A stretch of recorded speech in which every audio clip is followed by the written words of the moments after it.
Bonjour à tous, vous êtes sur Congo Promo. Si vous aimez plus de vidéos, cliquez le bouton en bas, abonnez-vous en masse. Moi, Bérodès, je me suis déjà abonné.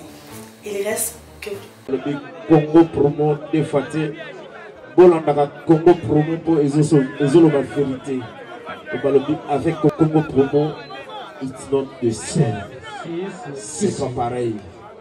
Rafideto. Check. Hugues la coiffe Ikote. Et enfin, je suis arrivé. Salon Hugues la coiffe Ikote. Non seulement c'est un salon de coiffure, mais aussi une machine de transformation des hommes et femmes. Regardez-moi comment je suis. Vilain. Mais attendez, 2 minutes. Bogart. Vous allez voir.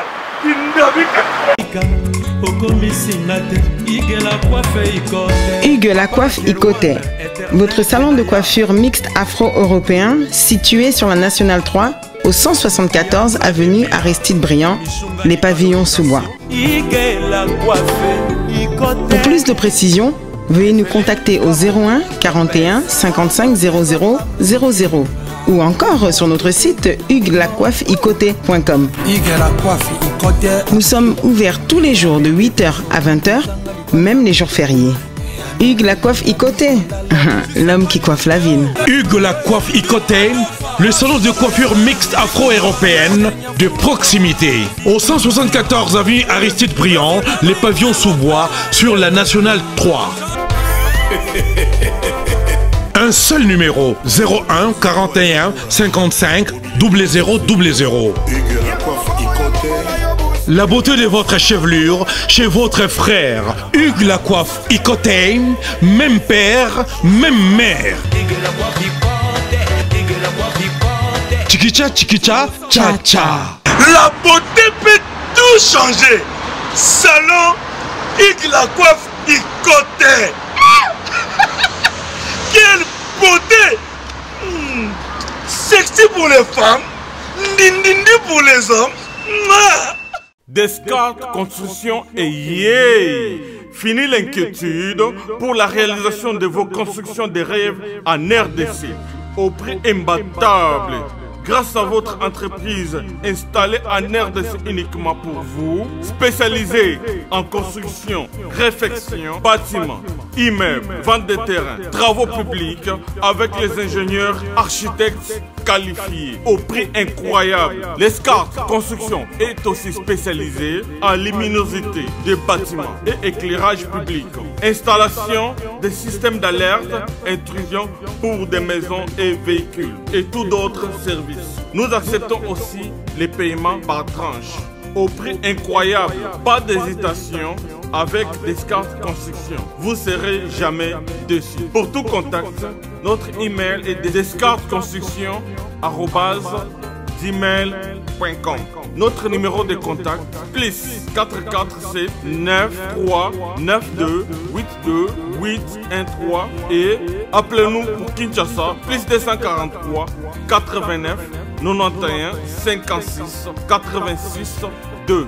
Descartes Construction à Tozana Mbongo Moké, opération Tongana RDC. L'agence d'export et d'import Michelo Atlantic Shipping et yé bana ya Canada, bana ya USA, bomi tongisa lisusu te. Pour tous vos achats et ventes de voitures, pièces de rechange et les accessoires possibles. Na koti na ba koli na bino na Kinshasa, bomi tongisa penza te. Please, bakoya koza koli tina ndako. Pour tout contact, benga Michel Lukadi. Plus 1 508 371 60 43 USA na Canada. Pour la Kinshasa, benga na plus 243 89 551 30 38. Michelo Atlantic Shipping. Yaboye, bazu wapi. Papa na Kerouan, éternel Kenaya. Espace de cérémonie chez Hugues la coiffe Ikote. Un cadre spécial pour vos cérémonies conviviales. Pour vos retraits de deuil, matanga, fiançailles, baptême, anniversaire au 174 avenue Aristide Briand, le pavillon Sous-Bois, dans le 9-3. Référence, salon Hugues la coiffe Icoté. Votre réservation au 01 41 55 0000. Raph Nguindou, félicitations pour la promotion, ça la pour l'artiste. Que Dieu te bénisse. À connaît pas demander, il n'y a rien en face. Congo Promo, Raph Nguindou nde. Merci, nada bena fier na Congo Promo. Et ça sito bena no number one. Donc sito bena intellectuel. Boss Raph Nguindou en tout cas na passivement bambot. Raph Nguindou, le présentateur la force créative Congo Promo. Boroto, ça la force militaire na Congo Promo. Et faites comme moi, allez voir Congo Promo, tv5.com. Donc au nom de Jésus-Christ, nous bénissons le Congo Promo.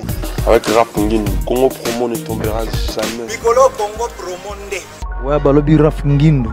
Congo Promo toujours, grande puissance. Come on. Congo Promo qui t'orcose net na film. Congo Promo babunda na nango. Raph Nguindou. Congo Promo. What a plus, what a boss là.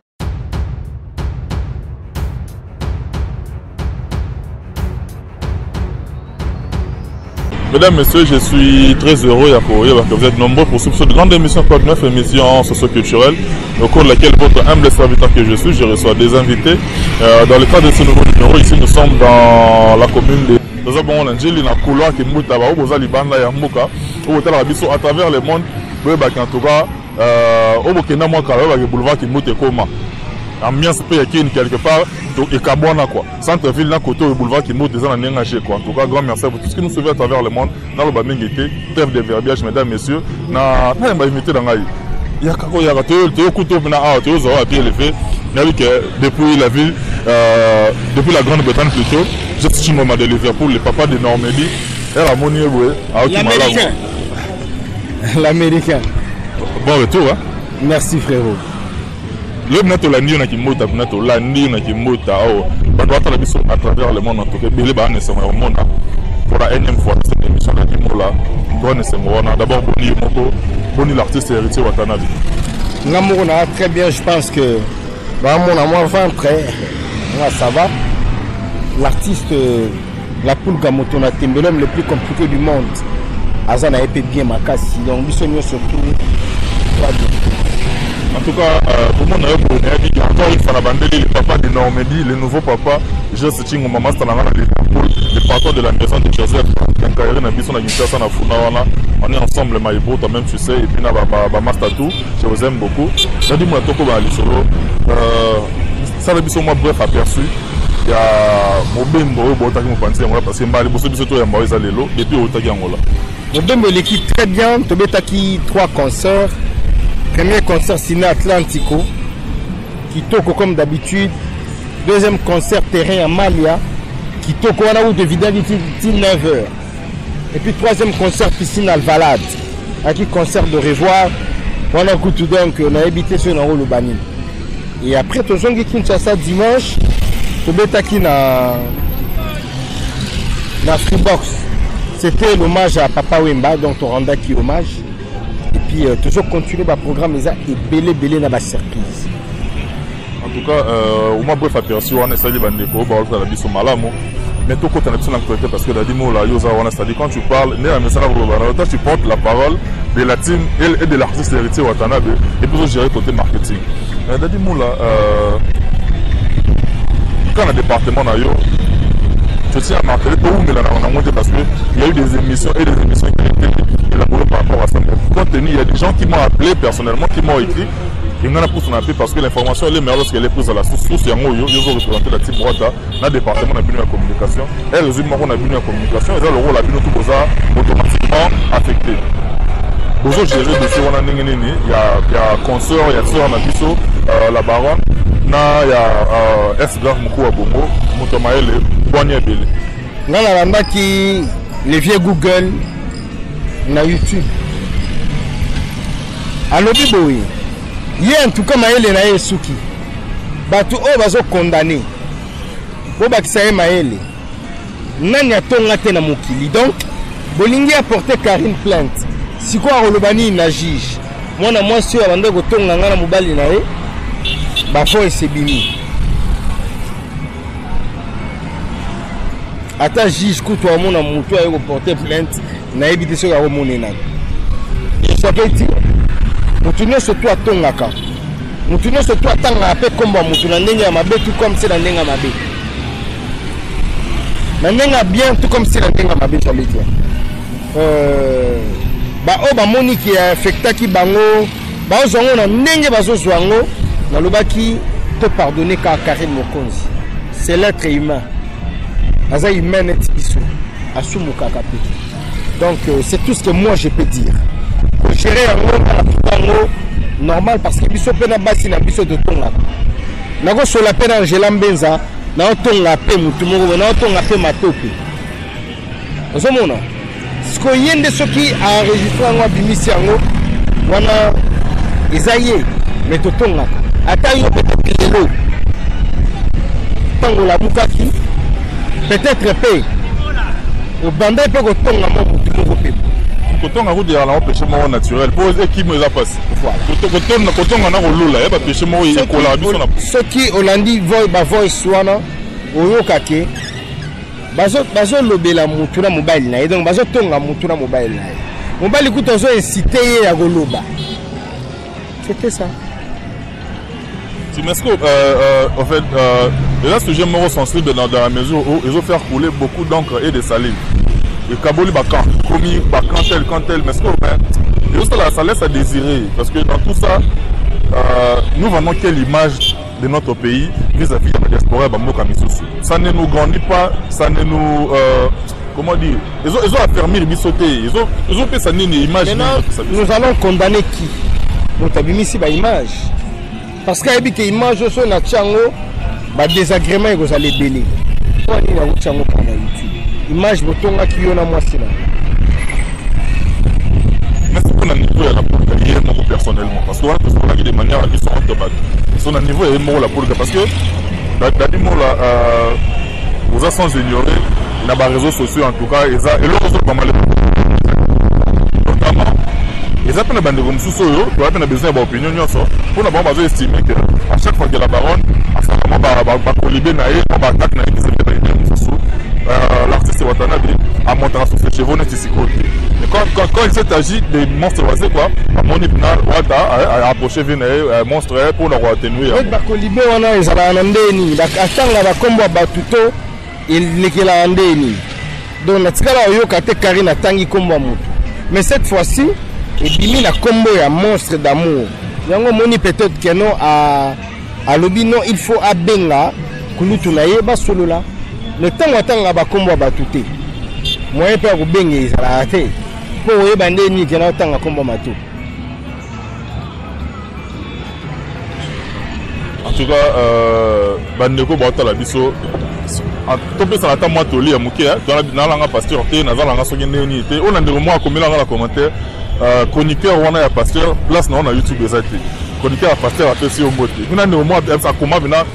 Na linga rayote mama la yo moto pe finga mama la ngapi na pe yo pe soko ka mbote ba mission nyonso to kanga na linga ko ya to pour l'instant moi li ba na kutu deux fois te ba fin o c'est l'émission ya critique ba fingi o c'est l'émission normale ne dinga ou ba finga gaga kaleso toboka kaleso a 200 animé donc vraiment finga nga yango et voilà par rapport à voice sonné là le ba kaleso na yo ozo comprendre yo ke o la musinga be yo pour la victime mama ba voice wala bo je wala mama voice wala te yango émission o comprendre mutu mo ma fi ala vinga yo pe mobali o la ta ba kaleso toboka ce qu'on a ça allé on la bilambo fongo l'état là est-ce que toboka donc voilà c'est comme on doit lingini monstre là on la bilambo botala est-ce que ngana est-ce que ngaye tala c'est que tala no monstre mutu maele les monstres d'amour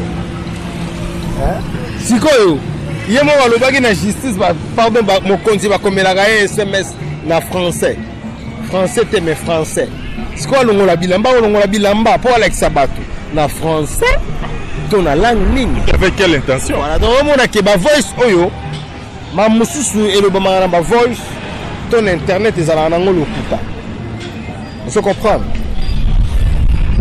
donc moi c'est là heureusement que mémoire na yo et réveiller un peu moins l'eau. Yo zala victime ya makambo ya ba voice. Est-ce que naza o bato balo basoloba Pour de partout, on a soit qui va sous-vêtements, il y a bien. Il y a 100 dessins qui y a des dessins animés dans Ndola. On dessin Mickey, on dessin Dora, l'exploratrice. En tout cas, mesdames, messieurs, comprenez-nous, tous les gens qui sont dans les sermons, tous les gens qui sont dans les sermons, au moins tous les gens qui sont dans les sermons. Donc, c'est qu'on a tenté au Congo, mais on a soumettre. Donc, ce sont des choses où et quand les choses arrivent de Jima, il faut donc il faut que Limbisa. Étant l'une des victimes, il y a Babilou Kawana. Kala pe bande on a biso biso to yela biso to tina na ba voice na ba master ya ko to na pe to tina na ba voice to yela biso tout mais si photo te na quand même quand to côté ya bande on a biso photo côté biso ma ramso ya olo so côté hein peut-être moi je peux dire na bande o ba récit ba ba SMS na biso boya na ba vie na biso te bobo nuire biso na makambo mo bu izanga ti boya na ba vie na biso poto émerger ce que dites-moi aujourd'hui monstre d'amour a pardonné. Mais là, on va pardonner. Dernièrement, j'étais où? J'étais en déplacement. Nayoki, il y a chroniqueuse Moroboui. Il y a beaucoup de communes. Au voice, il y a peu Bimaka. Nayoki aïe. Nayoki a Cynthia Kapache. Nayoki a Bani. Tant que je bimisa. Pour battre nani, va ça ni na Karine. Pour battre na Karine. Mais la vie est tellement longue et la vie a des surprises. La vie n'a pas sa définition à vie. La vie, c'est on ne sait jamais. De définition à vie, et ça, on ne sait jamais. Tout peut arriver à tout moment. À tout moment. Si on lobby kuna, beaucoup kutanaka. Tout ce qui est comme mon continent moko, olimbisaka Karine. To Karine a comme mon continent moko, olimbisaka yo. Voilà nous sommes tous beaux tabac N kaka. Non seulement dans le dossier dans l'administration, on a dit ça, dans le niveau nous il y a boulot, il y a RTGA jusque là ils en nous hypothétique. Va déjà recommencer son boulot. Demain elle recommence son boulot. Donc il y a pour que au pico là ici Kazano.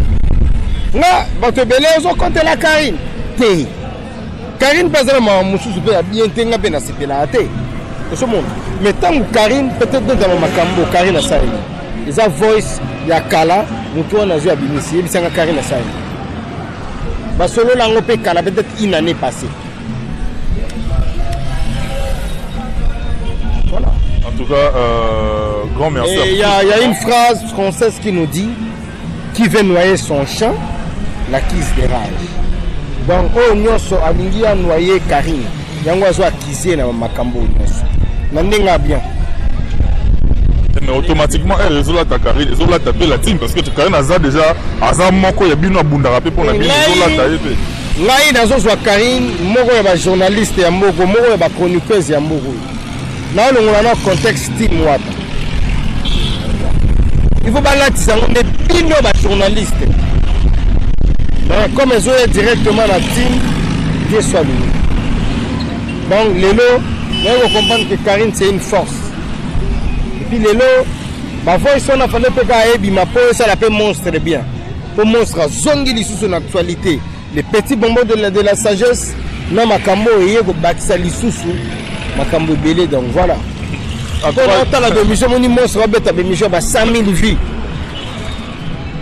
Il parle pas que dans Makambo, il parle aussi dans Makambourae. Et je crois que quand il parle peut-être dans Makambourae, à tout la bémission, on va informer. Quelque part, ils appellent bien. Clin d'œil particulier depuis Paris, mon ami Hugues Mbala Basco. Yo maman on a mon passou là-dedans, vous avez côte à côte. Hugues Mbala. Au moins un message dans l'action un message. Ouais, vous passez là. Voilà frère, il y a parlé, il y a tango. Donc la famille c'est sacré. En tout cas, toutes les personnes qui ont pensé à moi, les 30 avril, les jours de mon anniversaire, vous êtes tellement nombreux à cause de merci bien sauté. Mais du moins bah oh yangai vraiment en tout cas je vous aime beaucoup. Moi ça n'angai papi CA, hein. Iceman, Master Papier, on a Paris, on a Garing Gizoul, parents français, toi-même tu sais quoi. Et puis, sœur Mobo, il est gentil, la sœur Glo, maman la Aiden quoi.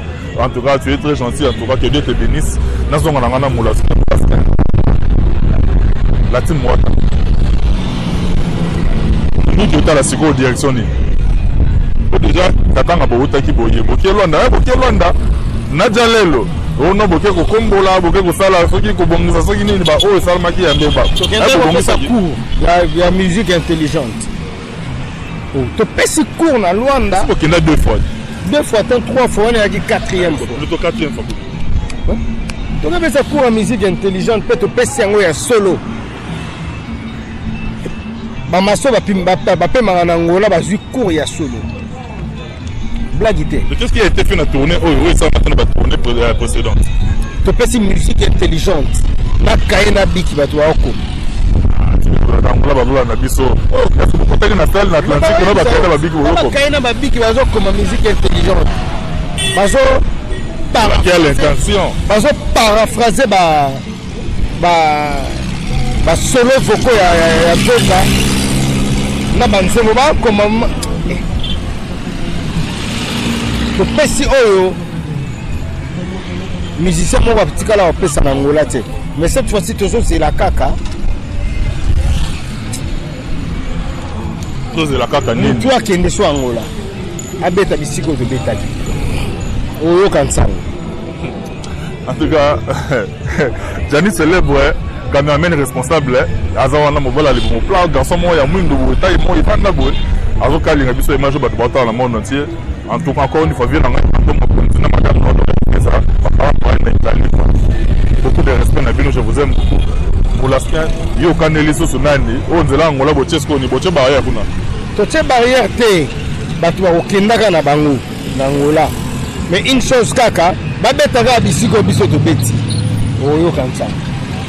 Nous sommes à par Fambino Kuna. Parce que peu baïro. Mais si yango, je sais pas qu'il y a un peu de pesi cour na kaina bik.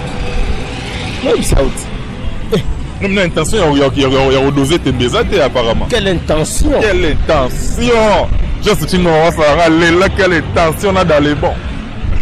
La bicho que non, c'était vraiment dans les bons.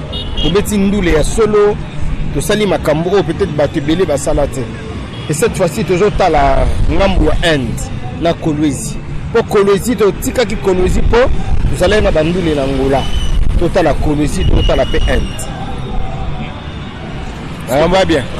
Mais par rapport à Néroné, ce bord à la biso à travers parce que tu es à chaud. Donc tu es au couture dans la Kimouta. La Kimouta côté à Angela Mbenza, mère. Oh, mère autochtone, il y a mère vraiment, dans quelque part. Voilà. Couture na terrain, il faut aussi que popé manayo continuer na moi j'ai on est aux hommes la moi j'ai na yo. Vous pouvez continuer. Pour ça, tu as toujours les 14, vous avez information dans Zela. Mais dadi moula. Boti pour la 4e fois en Angola. Boti tu vas placer une chose. Naïve que vous êtes sincère. On a 5 jours de la juge n'arbitre en même temps parce que vous avez mort, il y a battu le team. Feedback, il y a album, il y a retirade. Donc ça va. Album vraiment rien à dire. Donc on va critiquer tout mais album. Album est tamboli trop. Laisse tomber.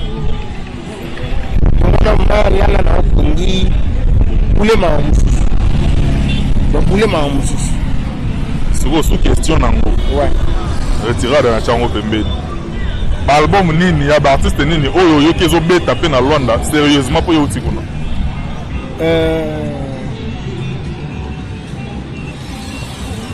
Balbum.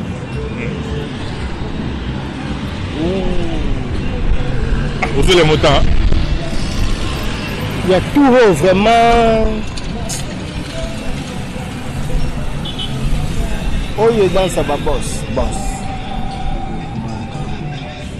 Na Luka Kaiwan et Beta. Fabro. Quelques chansons. Zerida, non, mon avis qui vraiment générique et dosé mon cœur. Mais Barumba. Bébé, comment on a un petit abisso bien affilé. wana station anze mona même na kini aso koti boîte lelo yoka ngwa cha wana ezo beta nzemba déplique renard voilà Rose lango vena tanto te faire bola pe ba chilamwina ezo beta chilamwina pe ezo beta nazenga luket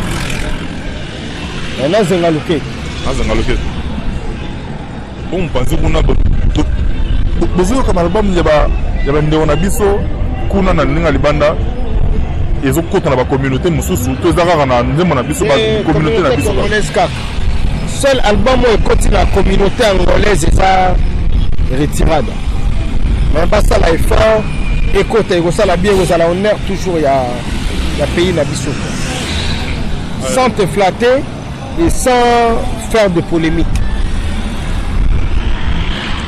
Moulaska mso to kena na suka bato batalio ba oki bien makasi ba sepeli ba mono pe ba sali monta ba mono ipa na biso kwa kala se peut donner ce moyen ya parce que la ndako trop na le cousin de moi voilà nous parlons de Tswaka te voilà là qui a parlé Tswaka Tswaka il ratira sans regarder vous parlez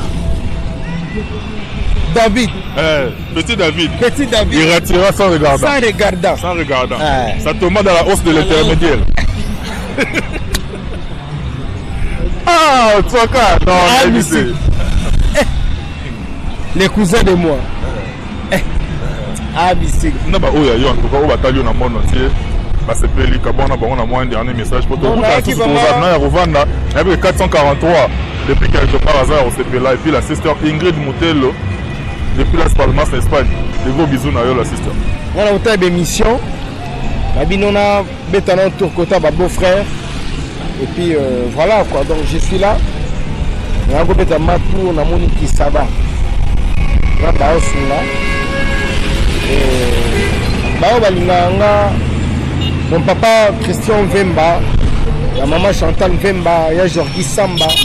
On a vu la maman Kati. Fabrice Tanzambi, Gaëta Makolo, la moto ya Kokwa, Ange Tabala na Lubumbashi, mon vieux Dédé Moupassa, mot de passe. En tout cas, Batutu Balinga Dadi Moula, la moto Nabino quoi. La moto Nabino donc Toza. Donc Toza vraiment. Mon programme récent, avant Inde, moi le monsieur exact na Kasikati. Nazo c'est l'homme le plus compliqué du monde, mon patron, appelle Sandingi. Ça peut m'acamboiser. Et on a le bas qui n'a pas surprise. C'est pas encore le moment pour le bas. C'est impossible pour nous pour nous biche possible. Parce que nous on vit avec le Dieu, le bon Dieu. C'est lui qui nous recommande de faire beaucoup de choses. Mon Dieu te voit. Nous la leçon est qui c'est oh, Dieu vous voit. Il nous voit. Yo moninga na basinga loket. Il faut rebalaka la boutique na zana oya yemi kumba. Na bandundu te ko kanga batu ko freiner ba. Tikabo oyo to mo kina suka mo betika ipakiti. Donc voilà donc vient dans la Sabout en Fumu depuis la France. Il y a un mystique, vient dans la Ibrahim Kashita. Il y a mère Mifi Kemi, voilà Ndori Angela Mbenza Kemi. Maman Mifi Bambote. Et batutu balinganga oncle Tarou Samba motema ya mère de mère maman Suzy Mbweso mère Souza motema oncle des oncles l'oncle Tarou Samba 10 sur 10 donc baota la biso na moment où nous on prie à solo biso de prière à solo ba remettre les actes de Demoula hier on a sala d'accident batutinga. Mais la kiti oyo ki scoop baneko balandi ndenge bomoni ndeko na biso oyo hier azalaki victime ya accident ya lelo yeyo utaki wapi na uti prière na ozonga parler na se ambula batutinga na kiti na talika même si Joana King otondi pe kolo nzambe azan kolo oyo ya bankolo Bankolo, quelle intention? Non. Quelle tension. Wana siko na Angola babenga bamanga de bamanga de Belge. Donc Nathalie, lelo mécanicien hier a basi rapa. Le reste magazine via Pembe Zakaya. Comme il a Pembe la crise. Merci pour la la lady, Salinga bien Mogo, tu n'as pas l'idée. Salinga vraiment bien. Salinga bien, tout le monde en a raboué. Vous avez un peu moins l'icolo, mais je sais qu'on aura le temps. Donc, paiement et à votre temps, on va vraiment aider. Donc, il vient de toi l'icolo, l'ama, bana tout yanjili, toi, na couloir yanjili. Sur Mati Boye, ok, côté la Sainte-Thérèse. La Sainte-Thérèse, l'hôpital à ma soeur, la nini les à côté. So Zongi Boye, comme on a immeuble Luemba, donc voilà, tout son affaire, boulevard Lumumba. Donc voilà, grand Liboulou, Yango, côté de la biso. Viens la biso manda chante à tourner clip naé à générique, et à je suis. Donc ma couloir qui mouta Yango. Merci Moula. Angela Mbenza, mais yo ebit, rien à dire.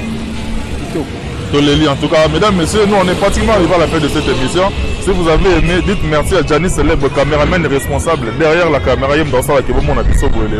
En tout cas, je vous aime beaucoup, à tous nos partenaires à travers le monde. Plein d'aide particulier dans la Belgique, où on a Maître Yann Mamengi, mon ami, son amour, Clément, mon maman, professeur Clément, Maître Clément. On est ensemble, quoi. Tous à la Salara pour Mamba bien. Et Solange Biaï, belle sœur, depuis les États-Unis d'Amérique, quoi. Solange Biaï, toi-même, tu sais, quoi. Depuis Florence, et puis bien des bonnes choses, Nayo. On a ici. Donc, la prochaine programme, il y a Congo pour moi. On se retrouve très prochainement dans un nouveau numéro. Mais surtout, je garde le même enthousiasme. Johanna Marilyn Matoke. Natangi Mouanati, elle a quitté l'émission et c'est d'ici là, portez-vous bien. Bye, à la prochaine.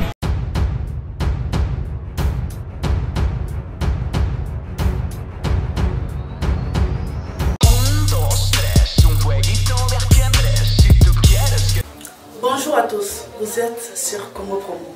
Si vous aimez plus de vidéos, cliquez le bouton en bas, abonnez-vous en masse. Moi, Bérodès, je me suis déjà abonné. Il reste que...